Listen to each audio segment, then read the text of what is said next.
Salamat sa bagong araw, Lord. Panginoon, maraming salamat sa bagong araw na ito. Maraming salamat sa masarap na tulog.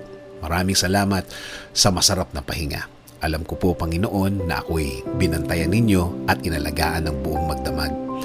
Haharapin ko po, Lord, ang araw na ito na puno ng pag-asa sa aking puso't isipan, sa aking buong pagkatao, sa aking buong araw ngayon. Alam ko po, Lord, na hindi mo ako iiwan ngayong araw na ito at patuloy niyo akong sasamahan at bibigyan ng guidance. Maraming salamat dahil ginising mo ako ngayong umagang ito at alam kong ang araw na ito ay magiging blessed dahil andyan ka, Lord. Punuin niyo po, Lord, ng kasiyahan o joy ang aking puso.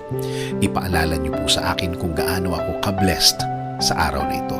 Lagyan niyo lagi ng dahilan ang aking kasiyahan at mga dahilan kung bakit magiging thankful po ako.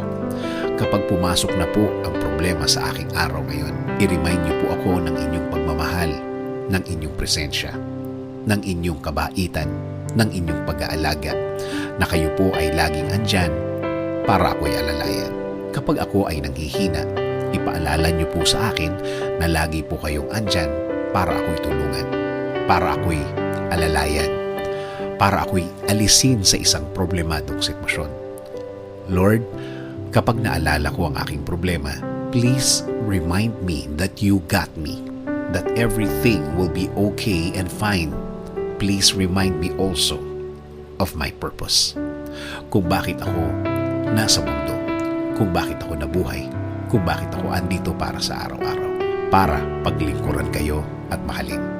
Kasama na ang mga nagmamahal sa akin at nagpapahalaga na kayo pa din ang dapat masunod sa aming buhay. Naniniwala kami sa inyong plano na lahat-lahat na gusto niyong gawin sa amin ay makakabuti sa amin, na ang lahat ng plano ninyo ay makakabuti sa aking kinabukasan at kinabukasan ng aking pamilya. Lord, patuloy niyo pong pasukin ang aking buhay. Isinusuko ko na po sa inyo ang aking araw-araw, ang aking mga gagawin at aking mga plano. Patuloy niyo kaming bigyan ng guidance sa araw na ito at sa mga susunod. Alam ko po, Lord, na ang araw na ito ay mas mabuti, mas maganda, mas produktibo kesa kahapon. Dahil ang lahat ay magbabago kapag kasama ka namin, Lord. In Jesus' name we pray. Amen. Sabi nga sa Lamentations 3:22-23, "The steadfast love of the Lord never ceases. His mercies never come to an end. They are new every morning. Great is your faithfulness."